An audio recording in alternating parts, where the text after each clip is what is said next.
There we go. All right. So we'll be kind of picking up what we did last week. So Tuesdays are going to be the theory, digital stuff. And Thursdays will be the hands-on practicum stuff, like how to make the compiler work, how to make the assembler work, GDB, so on. Okay. And eventually we'll get to the point where it's all hands-on. Okay. As we move through the semester. Now, to start with, I want to show you, let's see here. Let me go to this one. No, I'm gonna go one more here. Go to that machine. You're gonna talk? Okay, no, it's not gonna talk. Don't tell me we have a complete network failure. All right. There we go.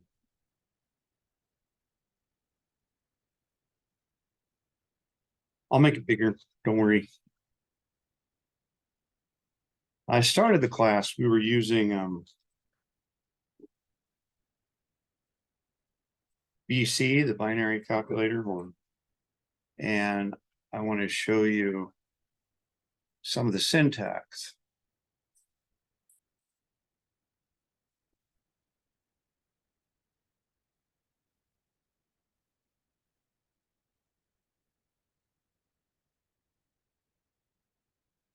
Quick, tell me, what's it do? It's a little gnarly.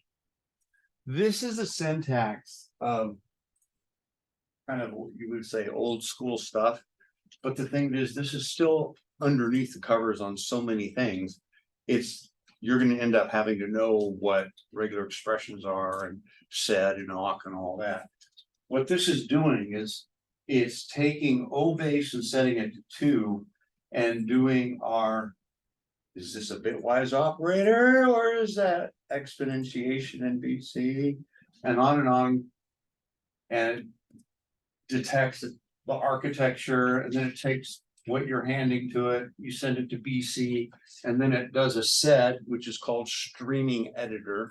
You run a series of text through it, and you can change all the T's to Y's, and it's a way to do high-speed text processing. So this is what I was going to do, and then this would turn decimal into 2's complement, and then decimal, well, the other way around. This is decimal. Anyway, I got comments wrong, and this turns it the other way. There's a bug. I end up with 65 bits, not 64.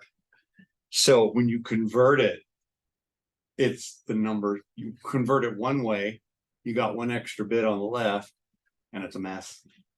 And I go, okay, let's convert it back the other way. And it didn't work. So I go, well, you know what? Rather than torture you with all this stuff and how all this works, we're going to use the Python. We'll make Python our tool of choice for learning things for the bit operators. And I'll give you a quick idea of how this works. This is a chunk of code that's really simple. All it is it's 2 for loops. And the first for loop is a series of decimal numbers. And the second for loop is a series of binary strings. Notice the single quotes around the 1 0s 1s. Okay, this is how it converts it in our good world of Python. So what's happening here is it goes through and it prints using this print statement is how it creates this line. So that line prints X, which is this first one through the loop, and then it converts it into binary with a 0 pad. That's what this 0B stands for. Pad my, if there's a blank in the beginning, put a 0 in front of it, so we're always at 8 bits. Right? And then I'm going to format it and Z fill by 8. So it's always going to be 8. And then I want to 0 lead, except there's 1 missing here. X to format, this converts it to hex.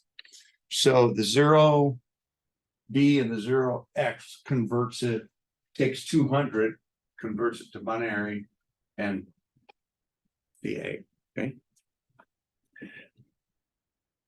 And then the second loop takes a series of these strings and it kind of reverses it the other way. Notice it takes the string, turns it into an integer. And then there it is. And it tells me what the decimal is and what the hex is. Okay. And the reason we use 8 bits, because we get our 255 out of that, because up to 255, this is fine for 8 bits because that's our network IP address. Okay. So it's a good way to learn hex. What we'll be doing is using some bitwise operator using Python. My printout didn't print, so I'll have to open up my printout on my, where is that thing? On my other computer somewhere. Let's see if I can find it.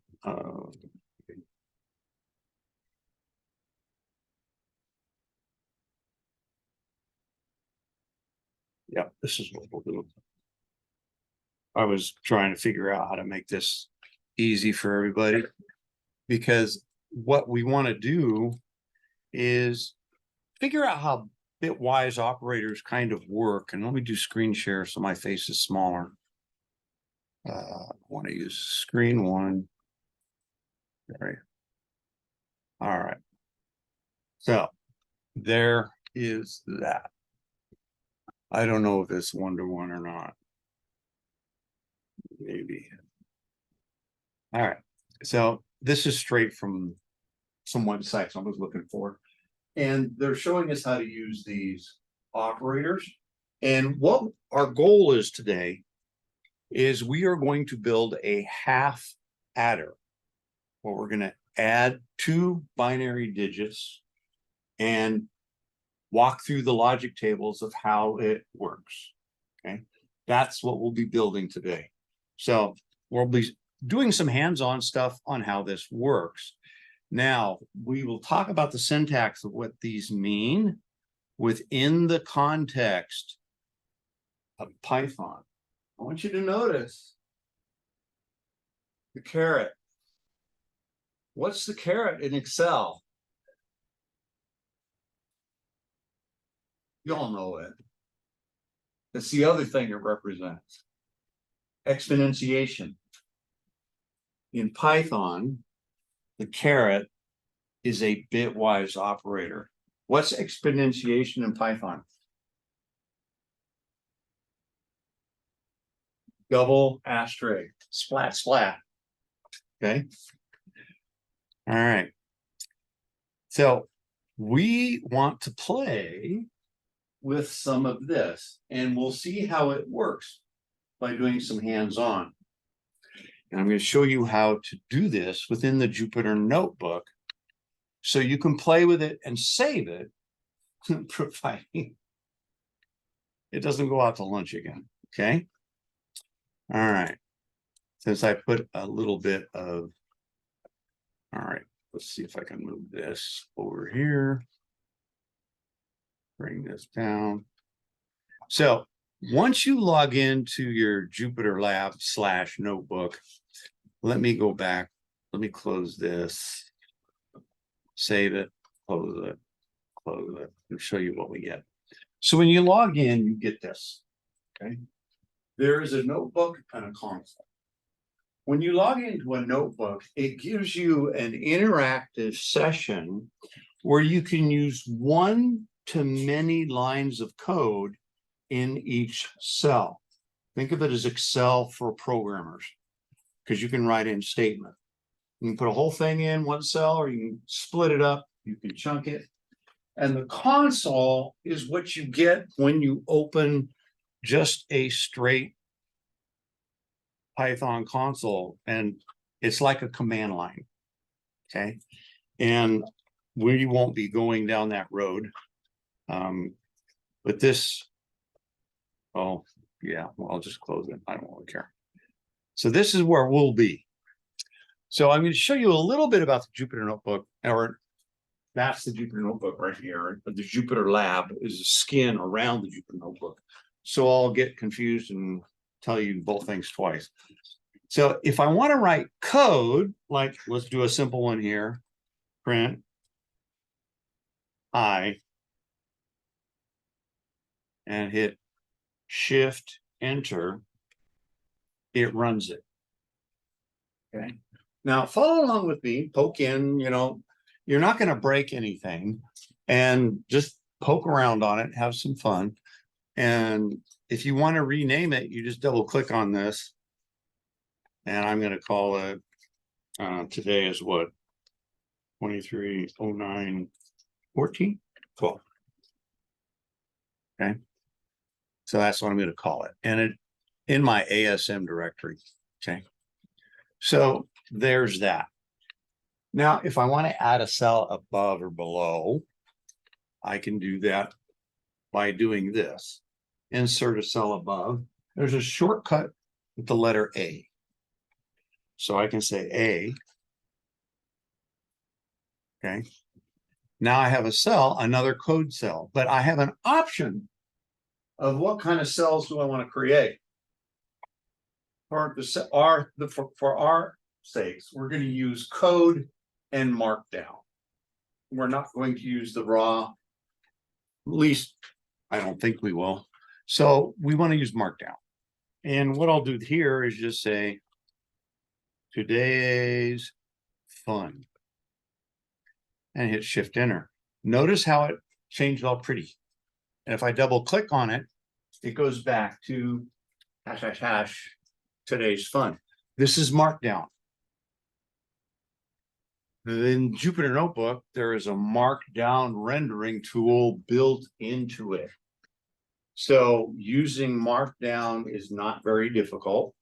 And there's things all over the planet to show you how to use markdown. That's how I generate my static websites, is I use markdown. I write everything in markdown and then run it through a script, and it generates a web page, and I'm done. So if I use 1, it's nice and big. If I use 2, it's not so big. Let's use 4. So it's a little smaller. So to find the grandfather of it all is Daring Fireball Markdown tutorial. That's kind of what started it. It was kind of done for an internal documentation thing, and they put it out as open source, and it just kind of spread like wildfire. Now it's all over the place. If you want to write a book, you can write your book in Markdown and push it to LeanPub, and they will generate the format needed that your customer wants. Ebook, Mobi, PDF, hard copy, and they manage all that for you. Okay.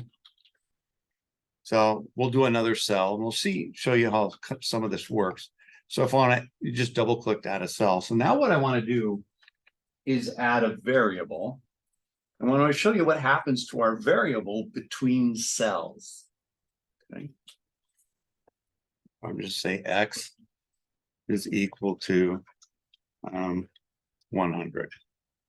And then if I say print X, Shift Enter, there it is. Now let's add another cell. Cell below. And let's print X here. What's your guess? Will it be 100 or will it be undefined?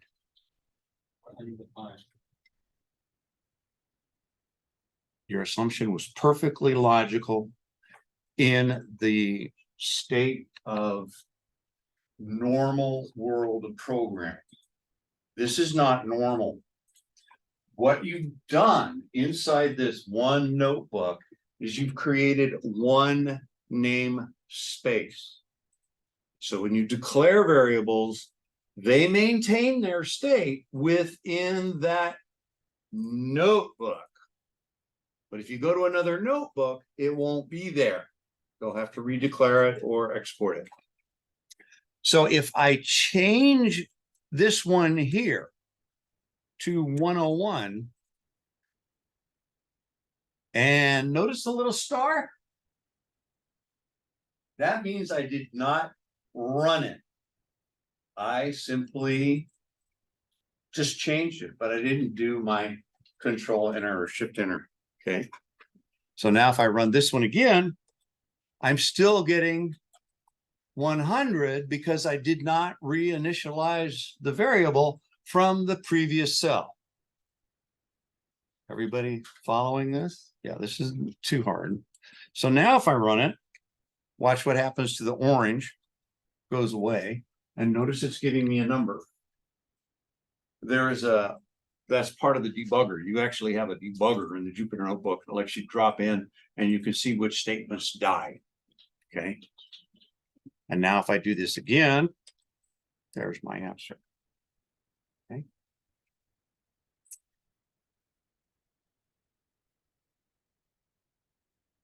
Now, let's take some of these. We can delete the cells. To delete a cell, you just hit the letter D or the trash can. Okay, doesn't really matter. So what I'm going to do is start with some things to play with. So I'm going to say A is equal to 10 and B is equal to 4. Now, we got 4 bits. We're playing with this. Can you think of what the number 10 is in binary?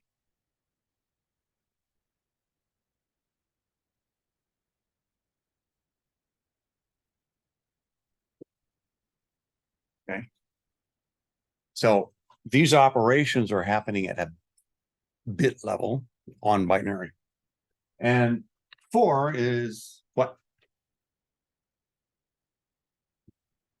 0, 1, 0, 0, right? Isn't this a great time to have class when everybody's kind of half ready for a nap? That's okay.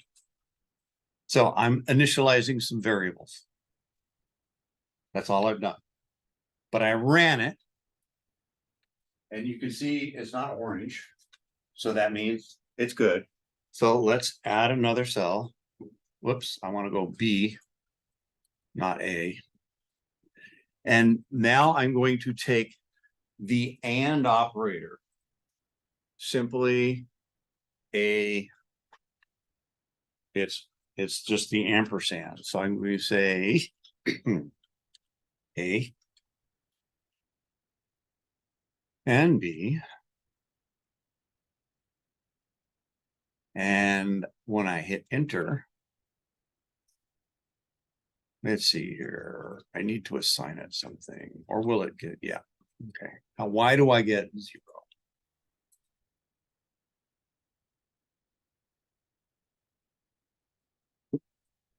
Remind me about ebooks.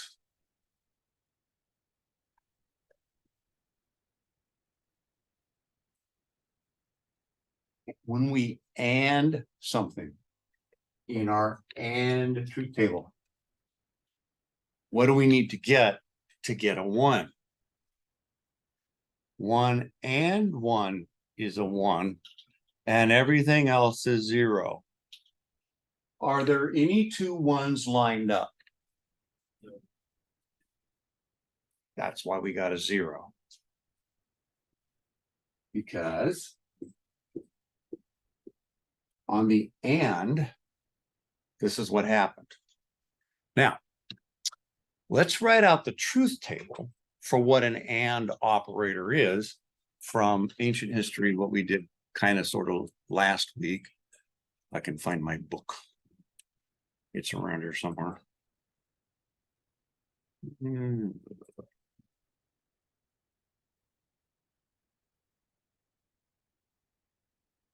Where did I put it? I know it's on there. Ah, here we go. And I want to do that. I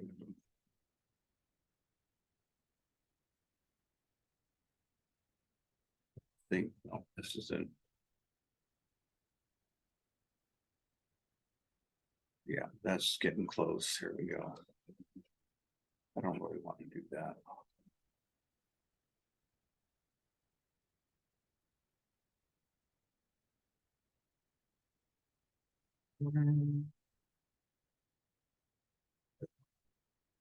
Let's just make it easy. We'll use our good friend Google. And I'll just open a tab and say truth table. Truth tables. And I'll say and, or, XOR, and NOR. Because those are the ones we'll walk through. So there, and we just want to look at the truth table. Okay. So this is kind of how it works. I don't know if you can see that. Let me make that bigger. Here's an OR, here's an AND operation. So 1 and 1 gives us a 1. Anything else gives us a 0, which is why we got our 0. So these truth tables is how we build logic gates. So we have an AND gate, a NOR gate, and we put all these gates together to make computer chips. Low-level stuff, okay? And the OR looks like this. Wherever there's a 1, we get a 1. So let's go back to our Jupyter notebook. And what do you suppose will happen when we change this to the OR, which is a simple vertical bar?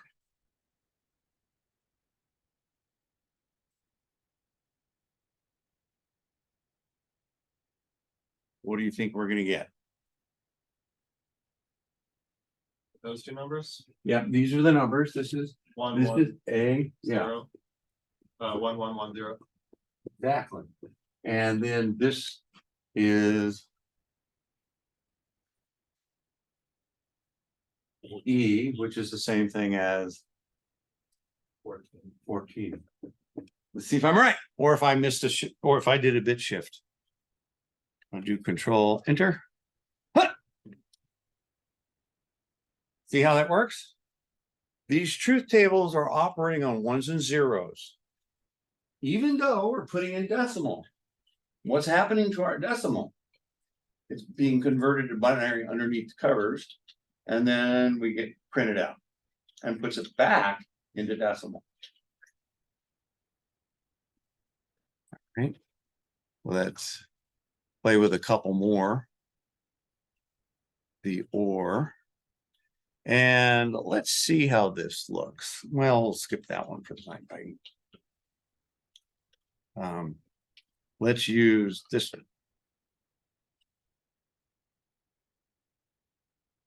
This is exclusive OR. And exclusive OR is kind of handy. Is if we use those same numbers, we're going to end up. Let's just see what we get. See what happens here. Why do we get 14 again? We and well, what's the truth table for an exclusive OR? Let me find the exclusive OR here. There's not. Nor. So let's take a look here. So if there's 2 zeros, I get a 0. And if there's 2 1s, I get a 0. But if there's a single 1, I get a 1. So what happens over here? Let's see, this is anding. This is ORing. Right, and then we did. No, that was this one. No, I was right. This is vertical bar. Now we're doing exclusive OR, which is a caret. This also happens to be the same syntax you use in Bash to do an exclusive or in Python, okay? So using our truth table, whenever we get a 1, we just put a 1 down. Wherever there's a 0, there's a 0. Wherever there's 2 1s, there's a 0. So what ends up happening? It's the same answer because of the way the 1s and 0s hit. Even though we have a different logic operation on them, we have the same answer. You see where this is going? Slowly but surely. And when we represent these gates, they look different. This would be the AND gate. It's round. And then the OR gate has this kind of point to it. And we'll talk about the NOT. Okay. The NOT simply just inverts it. So what if it's a 1 or a 0, it negates it. Okay. So let's look at, go back to our notebook here. And let's add a new cell here. Let's add a couple cells. So I'm do B. Whoops. B. So let's do A, B, and then we did a vertical bar. And then what else did we do? We don't know what else. Oh, the ampersand, yeah. A amper B. We got 0, 14, 14. And now we'll do we're going to negate it. So let's look at negation here. Let's see, how do I want to look at this one? Let's just use a simple, let's just do negation of an A at center. So what's A? A is 10. And when we do negation on it, it turns into an 11 with a minus sign. It's a minus 11. Well,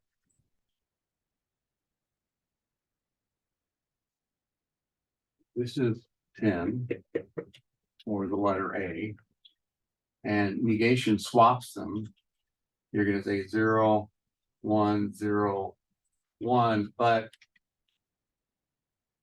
that doesn't equal 11. So what's going on under the covers? Remember this 2's complement thing we were talking about? That's kind of how you do things in math. When we subtract, we take 100 and we want to subtract 99 from it, or 110. We have to do the carry and borrow, carry, borrow, carry, borrow, carry, borrow, and then we get our answer, right? Well, in the world of binary, all you got to do is take the subtraction and invert the bits, add 1, and then add them, and there's your answer for subtraction. So 2's complement is a way to speed up arithmetic operations using binary magic. Okay, this is the binary math behind the scenes. Okay, all right. So let's make this look a little prettier. Let's take, oh, that's not gonna work. Let's do,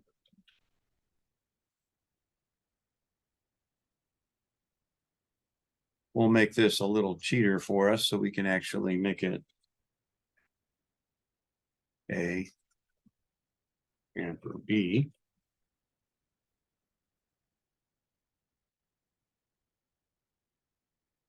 And if we put a clothespin around it, we get some nice little comments to remind us what we're doing here. Okay. So we'll do that for the other ones. So we can sort of do this. We might put another comment in here. We can put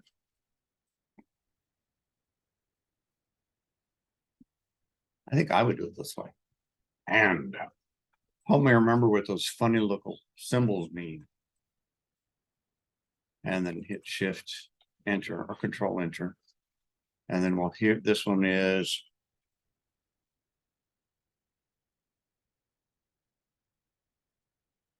A or B.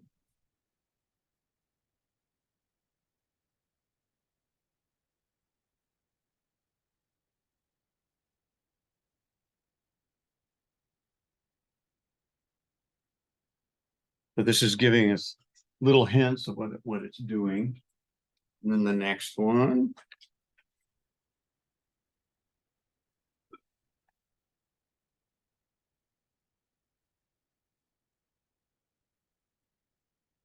What was this one?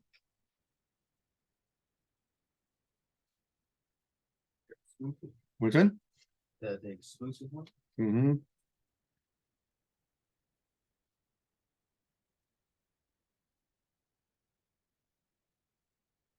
And then double quote, comma. And we'll come back. Oh, let's do the NOR and the NAND. Let's get those guys in there too. They don't have all the same. They don't. We actually have to do some bitwise stuff. Let's stick with the simple ones to start with. But and NAND logic tables is what we'll be moving into.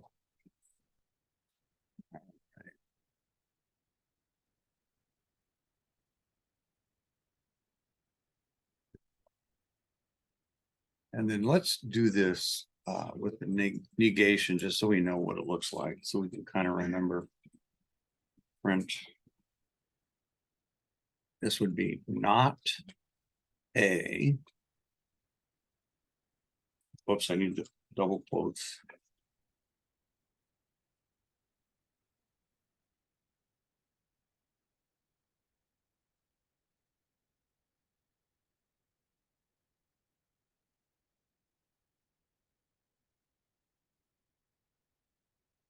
So that's what we've covered so far. Now what we'll move on into is some shifting.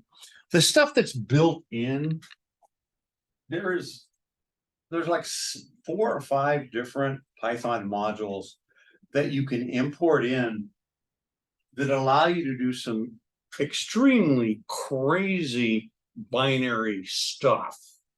Let's say you're designing the next CPU chip. Well, there's some stuff that you can bring into Python and play with. Goes way beyond the scope. It's got everything built in, all your ands and ors and nors and all exclusive ors and some weird stuff you never see is built into a library. We are just taking standard base Python code. Okay, we're not doing anything fancy, not importing any modules. This is generic Python 3. Okay. And one of the next things we have is something called shift operators. Let's see how they work. Okay. So let's think of what a shift does. It takes our numbers and it moves them one way or the other. So if we were to take 10 and shift it over, what would our answer become?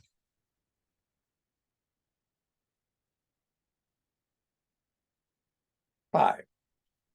Oh, wow. That sounds like a very fast divide by 2, doesn't it? Doesn't that make sense?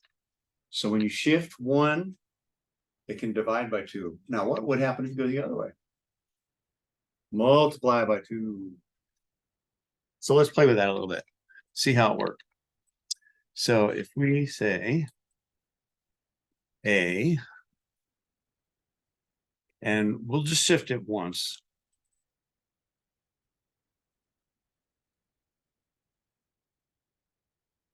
So which way? We're shifting right. Okay. So we're pushing the bits to the right. Well, to the right. And we say shift left, it makes the number bigger, right? So let's make a comment for this one. And we'll just call this shift 1. There's nothing that says you can't shift it 100 times. or 200 times, or whatever you choose to. Okay.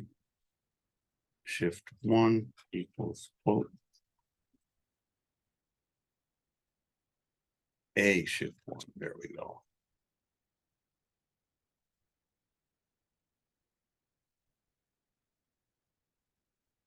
There's that. I guess we could say right shift, but anyway, we'll just.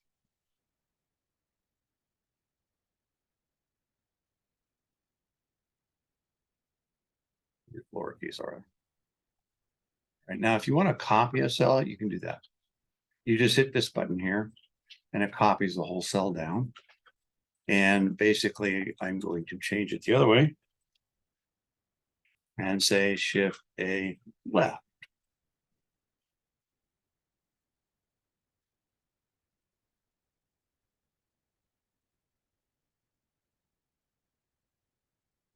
Now, when you work in networking, you have to do ANDing of addresses.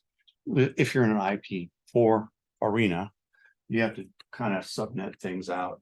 And you get to the point where you're working with this stuff all the time, you can just do it in your head. Kind of like adding and subtracting in your head.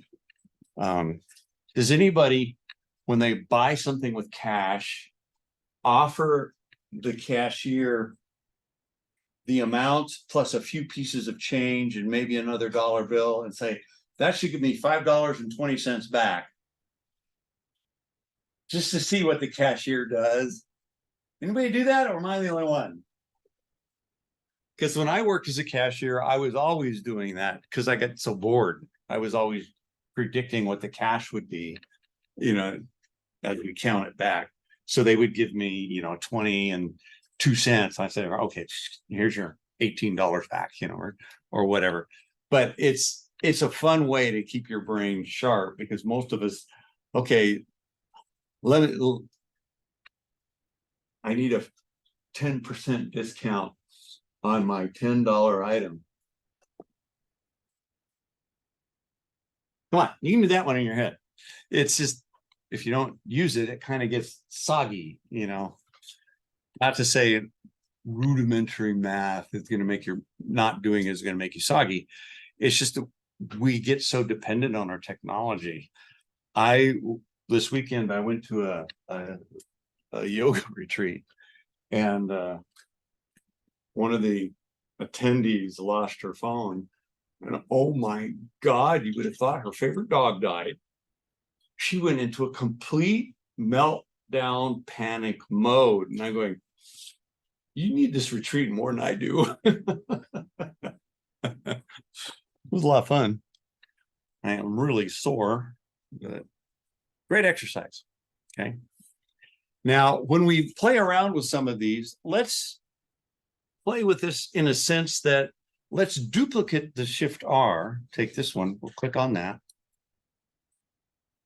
And just say copy. So now I've got 2 of them, but this one I'm going to change to 2.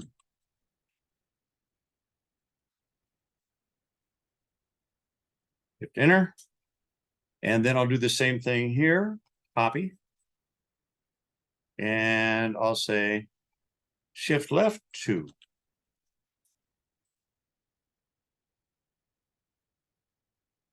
Can you see a pattern?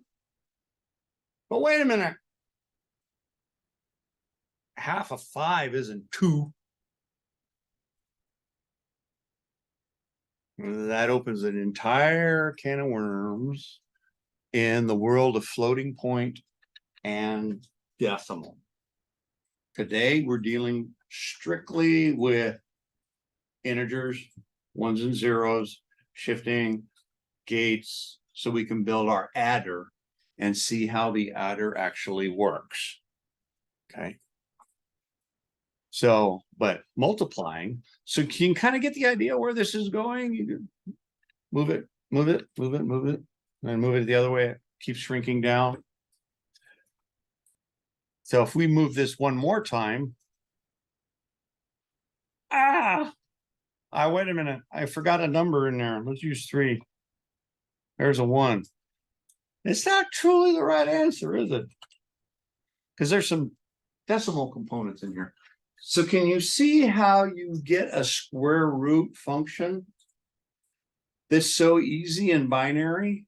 You put in your number, shift. There's your square root. That's why square root was in all the calculators. Okay. All right. Now let's move into our we can do there's a lot more to this. I don't want to go too deep into all that stuff, but this is the book that I'm going the ebook stuff. Last week, I put all these ebooks out on my website, and then I get this nasty gram from Linode. You have exceeded your bandwidth. So I'm going to take all my ebooks and put them in Canvas and not worry about it. So they'll still be available and I'll point to them, but the link that will be in the website will say, please see file in Canvas. So I can avoid that problem. So I'll get the biggest files off my website into Canvas, and there'll be a big file upload blob somewhere in the Canvas shell that you can download the books. And the book that I'm using right now is in the same category as this one. It's quite good. And the fellow that wrote this taught assembly language for over 20 years at Sonoma State. He retired in 2004, and it keeps modifying and updating this book. And I've got some of the early versions, and then the latest version is got, wow, this is really good. So he's done a lot of work on it. The one that I will leave out there on my lab site is, I think it's in here somewhere. Yeah, this one.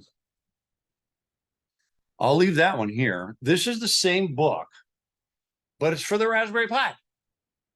So if you head into the world of the Raspberry Pi, you can do computer architecture, and it basically covers the same thing. It's just slanted towards ARM architecture. He's using the same tool chains. But I happen to like how this book is laid out on the web. It's actually quite easy to flow through. And you can actually look at it, copy, paste, and play with it. And we'll be using some of his examples to play with it. And next Thursday, this is kind of where we'll be going. We'll be building an assembler program, a function, or a library, a function, and a C program that calls those assembler programs. We're going to get it all working, and then we're going to put it in the debugger, and then we'll see how we can walk through these different steps in the debugger. Okay, so that's kind of what we'll be doing. So that will still be around. Okay. Okay. Oh, that one. Where is my? Can I close it by accident? Probably. Oh well, here we go. This is the stuff I started with in this crash course of circuitry. These are schematics. That's a resistor, 5 volts, and a drain. Way back in the old days, you actually could fix computers. Now you can't. So what we'll be doing now is jumping down into his adder. Let's see, side number. No, it's past that. Yeah, we go. Adders. Here we go. Here is a half adder. Okay. Now, at the very beginning here, he's talking about combination or combinatorial logic and then sequential logic. Now, there's two types of this kind of logic that you design for as a computer engineer. So if you think about something that's the output on at a given time, at any specific time, and not on previous inputs. I'm rendering a 3D engine. I let it do its thing. Or sequential logic, like a TV remote or something. Okay. Now, what I want to get to is this adder and show you how it works. So, adding 2 bits with a half adder. Here's the table where we have a carry and the sum. The sum is the XOR of 2 inputs, and the carry is the AND of the other 2 inputs.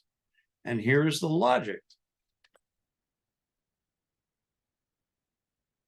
Knowing what you know now with our truth tables, what is the output going to look like when I have 2 zeros, 1 and a 0, 0 and a 1, and 2 ones?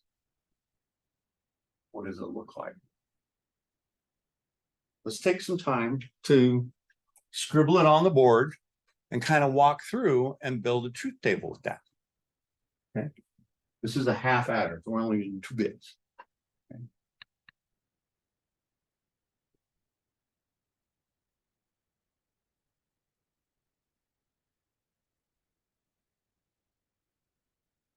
And yes, we'll get some homework in this class. Don't worry. The real homework is get a job, make lots of money, come back and donate to the Jeremy Lab. Pay it forward. That's the goal. Okay. All right. So we have this, which is our OR. And then we have the second. This one goes here. And then we have 2 inputs into the AND. Now, you can see this little dot thing means there's a physical connection.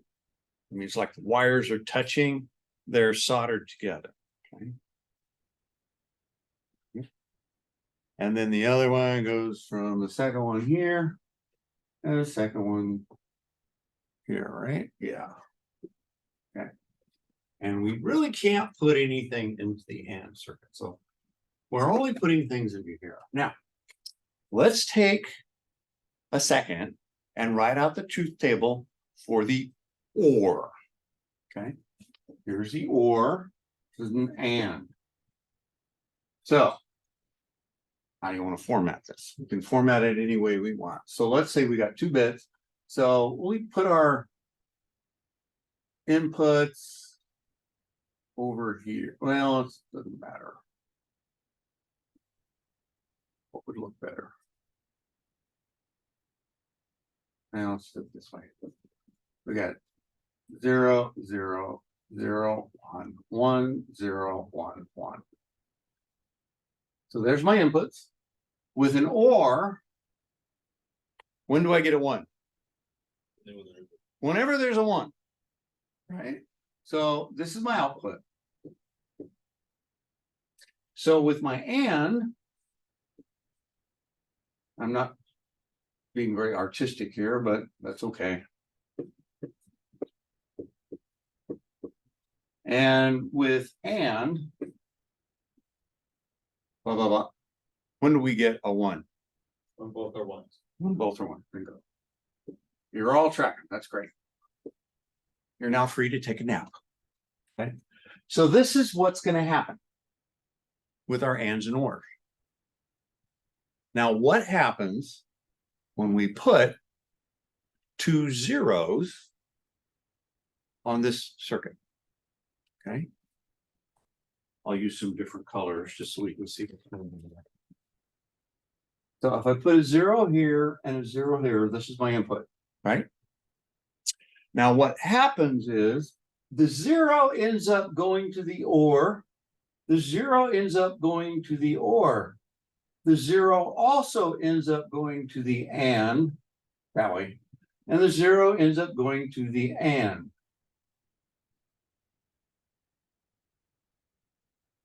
So 0 and 0 is R0 for the OR. And 0 and 0 is 0. So we're building a truth table now over 2 gates.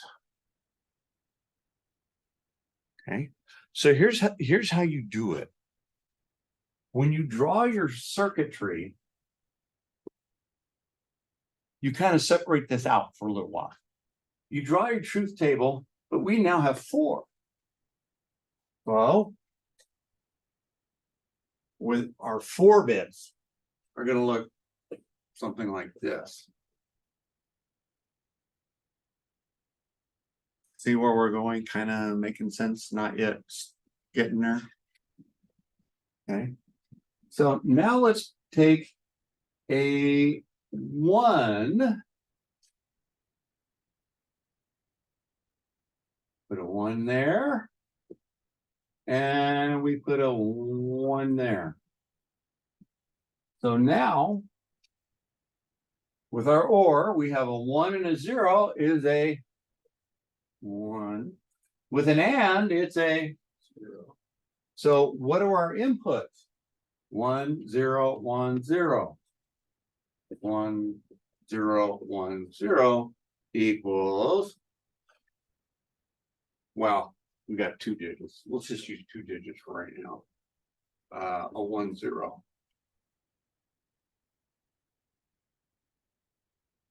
All right. Now we'll do the next one. We'll change this back to a 0. But that is a 1. So 0, 0, 0, 1, and a 1. So what happens? We got an or 1 or 1 and a 0. So that's going to be the same, pretty much. It's just that our inputs are now different. But it still gives us the same output.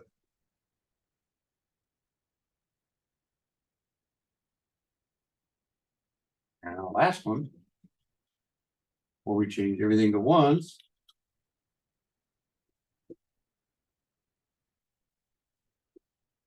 So 1 and a 1 is a 1. A 1 and a 1 is a 1. So now with our inputs, because technically we have 2 inputs, but we're processing 4, and it's 1, 1, 1, 1, 1, 1. Okay, that's a half adder. We've just basically added these things together. We've added 2 bits. Now a full adder is using more bits. Okay. Now, what goes into these things? What is a NAND gate? What kind of components make up a NAND gate? It's a transistor. Everybody seen a transistor from an old television? It's about the size. Transistor image.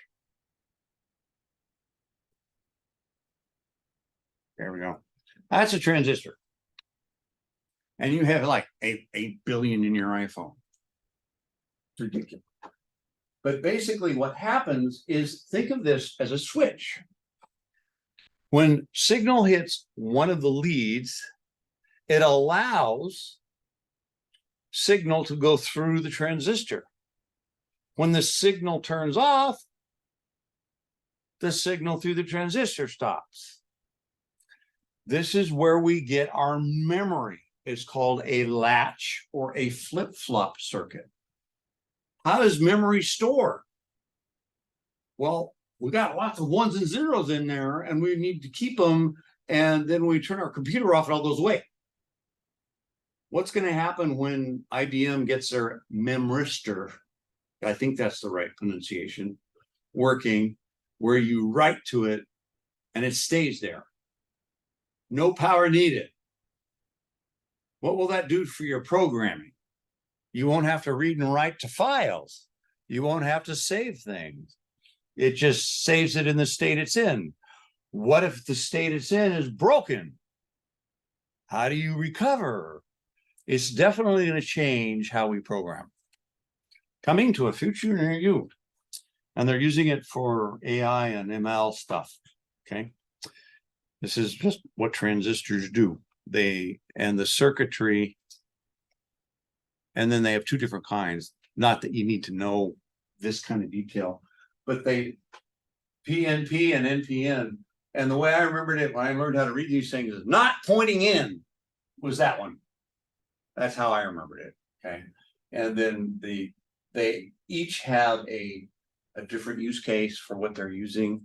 And this is if you take, I don't know if they teach electronic theory and physics anymore, but years ago they used to have limited electronics, DC electronics in a physics class. So you learned what resistance was. You learned a few things like that inside your physics. You didn't get into AC too much with the impedance and inductance, mostly just DC electronics. Okay. And that's the schematic for a transistor. Okay. That's what it looks like. Okay. So these gates are built with a combination of transistors and resistors. Now, when we move down into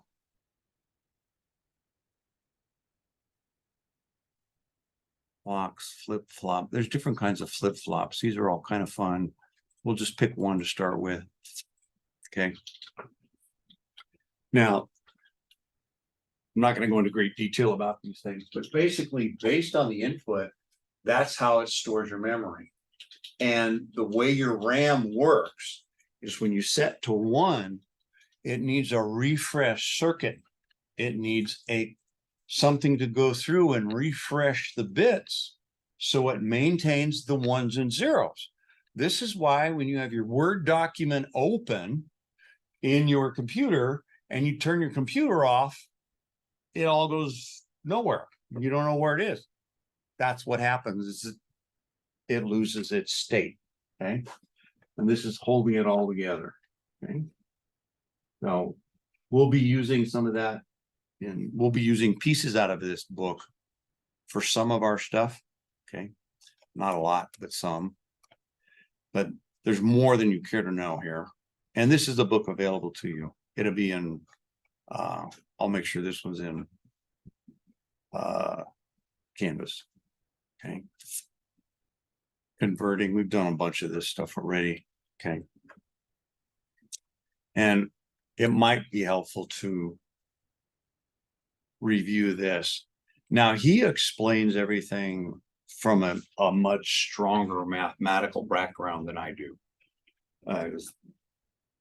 How many of you have had calculus? Probably not, a couple of you, maybe 2. And most of the students that come into programming barely get through algebra. So it's how much math you need to be a really good programmer. You need to understand the concept of X and the box and the variable changing in the box. That's about all the math you need to be a really good programmer. But if you're going to get into game design and physics engines, you're going to need your calculus. You're going to get into data science and algorithms. You're going to need to know a lot of stats. I didn't use any calculus. I used a lot of stats though. Okay. All right. Sign digits and everything. Okay. All right. Let's go back to our book, our Jupyter notebook that I managed to kill. Nuts. Oh well. The nice thing about the Jupyter notebook, when you close it by accident, it will remember where you were, unless the machine reboots. Then if you didn't save it, it's probably gone. So I'll click there and I use this one. So there's my notebook. There it is. So far we've done this much. Okay.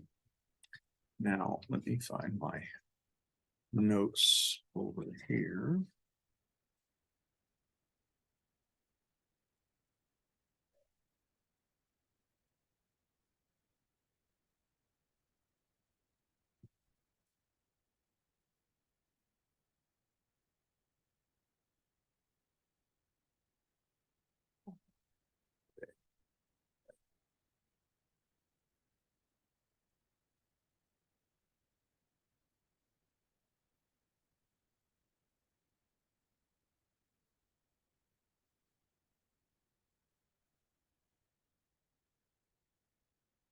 If X or if Y is not. Okay. Well, that went faster than I thought. That happens. So.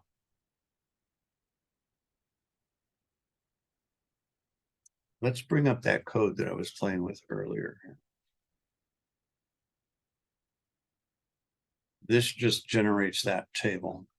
This is that binary decimal quiz that I gave everybody. There's the answers.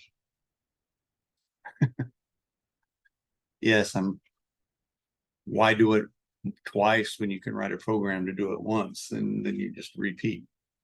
Repeat, okay? So I don't know if you want to make note of this, but this is kind of some obscure syntax. If you use Python for anything, this kind of stuff comes in handy. I haven't figured out how to turn that to a zero pad. But this is the information that, oh, now that we're signed in and we're through census, all you need to do is initial. And if you're online, I'll initial for you. This gives me kind of at the end of the semester, if you need 5 extra points for your next letter grade, I'll look at that, look at attendance and say, oh, okay, you're good enough. That's why I like to use lots of points. Lots of points gives me lots of wiggle room, and it gives you lots of wiggle room. And in one semester, I think the total number was close to 2,500 points. And there was a student who missed an A by 0.001%. I said, all right, you want to arm wrestle for this? Okay. I think you're going to win. I'll give you that 0.001%. Okay. Now, I'll let you know where we're going for Thursday. Is I will be giving you some code that is in assembler and C. And we will be compiling, assembling, and linking these things together to do something. And then we're going to run them through the debugger so we can kind of see what happens. So on Thursday, it'll be a hands-on exercise of looking at code in the debugger. And if you log into your ACM, you can find stuff on the debugger, but be warned, they usually wrap it in other tools. The Python has a debugger that is very, very similar to GDB, which is the one we'll be using, but it's all part of the Python ecosystem. Okay. And I'll ramble for a few more minutes and then I'll shut up. Is when you run Python, this is interpreted code, right? What happens to interpreted code? What's the process?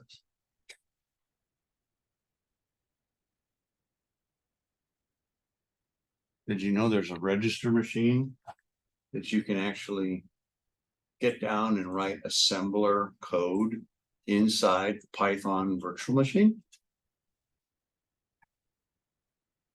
All interpreted languages have this capability. And it's important enough to have it in your brain to know that that's there. You may never need it. Hopefully you never need it. But let me draw out kind of what the structure of this stuff. The easiest way to wrap your brain around this sort of thing is the Java virtual machine. How many have done anything with Java? Hello World or anything? Okay. So a lot of you have done nothing with Java, right? The Java virtual machine runs on your operating system of choice. You get your JVM for your operating system. Then you take the Java source code and you have to compile it into Java bytecode. Okay. This process is throughout all of computing, all programming languages. Where the pieces fall differs based on the language choices you choose. The JVM is pretty independent from the source code. Now, in our world, we're using GCC to compile C source code straight into what I would guess you would call it machine code that runs on your operating system. So C via GCC turns it into the actual low-level registers that talk to your computer. Okay. Python does something a little different. Thank you, sir. This when we're in Python, you bring up Python. Well, what's happening with Python is you have Python that is written and compiled to your hardware already. So when you download Python and you install it on your computer, it knows it's Windows, it knows it's Linux or Mac or whatever, 32-bit, 64-bit. So Python is all built here. It's built in C++ and C. So when they target their architecture, you get this giant Python C source code, and you can go in there and change things around if you want. But when you run Python in your operating system, you fire up your source code, it brings up the Python command line, I guess you want to call it, this console thing. I'll use this as an example. If I just type in Python 3, how many have seen that prompt in the world of Python? What just happened? I'm running source code that's written in C that's been compiled for my architecture. It creates its own box of memory and stuff. And inside that box, it's called the Python virtual machine. Okay. You never see it. You virtually never interact with it. But you can. Because what happens is when you take your Python source, it also gets converted into machine language for the Python virtual machine, which then translates it into the machine code for your operating system of choice. Okay. So virtual machines have been around a long time, but they have different meanings based on context.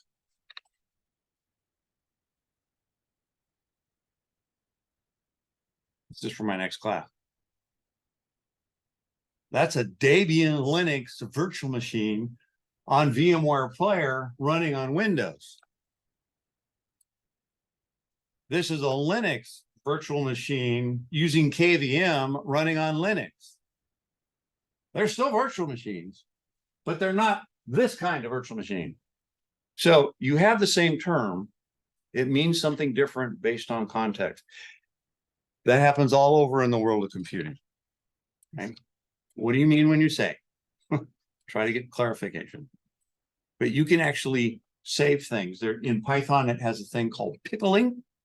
where it actually writes out your Python program in the Python virtual machine format. So when you load a pickled Python chunk of code, boom, bang, it runs. You don't have to reinterpret it down to object code again. So, and there's a complaint saying, oh, it's slow, oh, this, oh, that. I do want to show you this. I think I've got it working on this machine. Let's see here. Dropbox, learn code, stars. I think it works for the most part. Let's see, which one is it? I want to show you some timings. Oh, yeah, stars. Some of you may have seen this, but I like to show this in my programming classes. I'm printing 1,000,000 stars to the screen. This is bash. It took 4.37 seconds.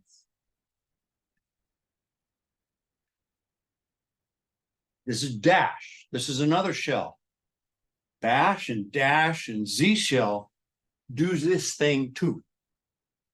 You write your script, it creates a virtual machine, and it interacts with the operating system.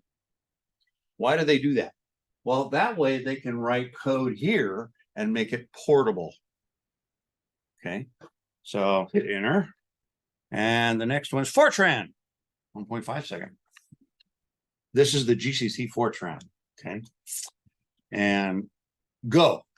You can run Go two ways, interpreted or compiled. Use Go in interpreted format for troubleshooting. And then once it's ready for prime time, you compile it and deliver it. Same with Rust. PHP. Everybody's language they love to hate. And the next one is what? Julia. Anybody heard of that? It's a data science programming language used very heavily in the medical and biostatistics fields. Runs in the Jupyter Notebook. Ruby. You've probably heard Ruby on Rails. Yeah, Ruby, it's interpreted.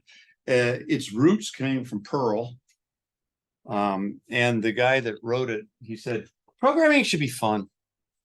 And he built Ruby around the ideas of programming should be fun. He's a native Japanese speaker.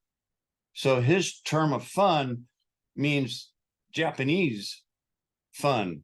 English fun in Ruby doesn't seem to map as well, at least according to my limited exposure to Ruby.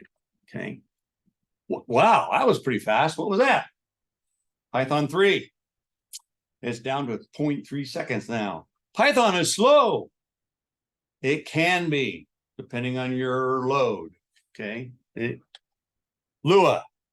Well, that was fast. Why is Lua so fast? Lua is basically a scripting tool that sits on top of C. It's very close to the hardware. So Lua is all written in C, highly optimized. This is why it makes it easy to take Lua and put it into a game engine. If you play games, you probably scripted in Lua. It's fast, as you can see. And then this is when it's compiled. You can actually compile Lua too.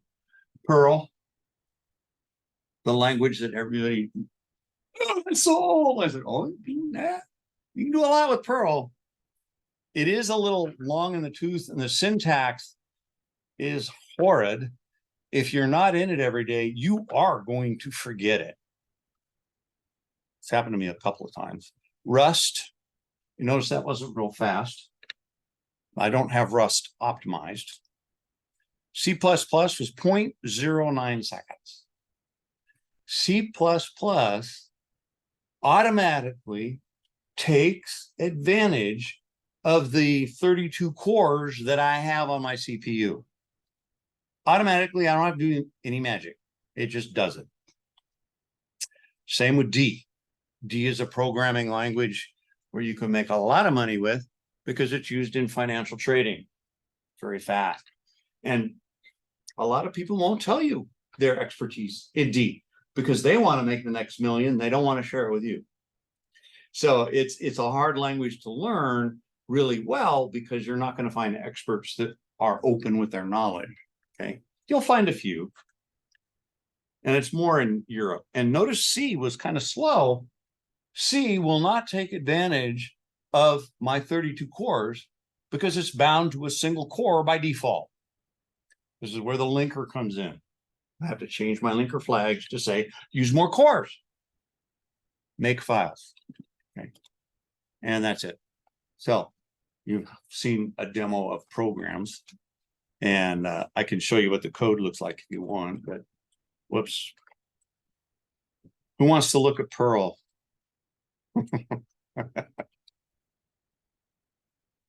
That's not too bad. That looks like a C4 loop, doesn't it? Perl has a virtual machine underneath it. Okay. And this cat stars.d. Whoops, what did I call it? Underscore D. Maybe that's, whoop, that's the object code. Oops. Let's do ls here. I'll do a couple more.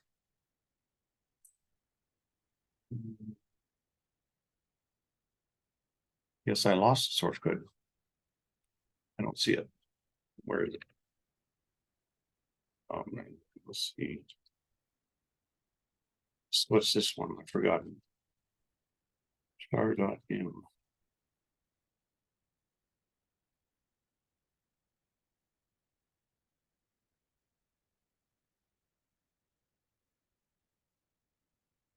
I forgot what that was.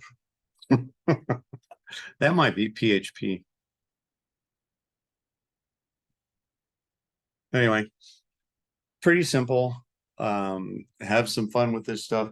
So when we come back in on Thursday, we'll be doing hands-on C and assembler, putting it together.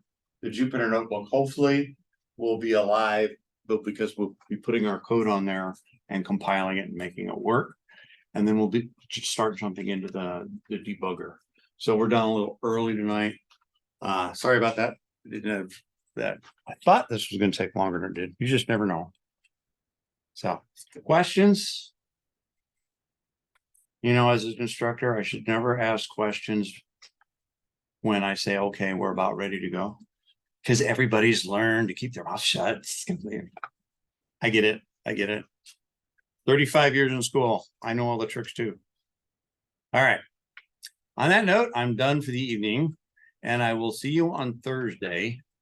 And we will be doing some hands-on stuff with assembler and C.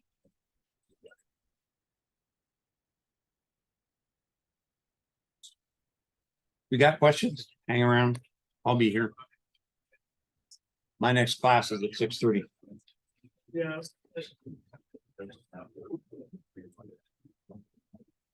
Sure. I will not be here. Pardon? I won't be here in 30 seconds. Thank Okay. you. So you have the videos on the website, right? Yeah. And then it doesn't work offsite. Oh, Or does it again? It should. It should work offsite. I think internally, it's just not making the connection to that external IP address to the internal 10 dot. So they had a network outage over here yesterday, and then it was working this morning. I can tell you it was working at 11 o'clock this morning, but it's not working now. So try it this evening and see. And the external one is 12. No, the external one uses jmkll.org. And as long as you're not connected to Wi-Fi, it should work. Okay. So if you have your data plan and you can do mobile data, turn off Wi-Fi and then connect, it should resolve to jmkll.org. Okay, great. You bet. I'm gonna be going to Texas next week. Doing what? I'm gonna go to Texas next week for Okay. 3 days. I think I won't be here on Tuesday. I just want to give you a heads up. Okay, all right. Yeah, I'll be trying to record it. Thank you. You bet.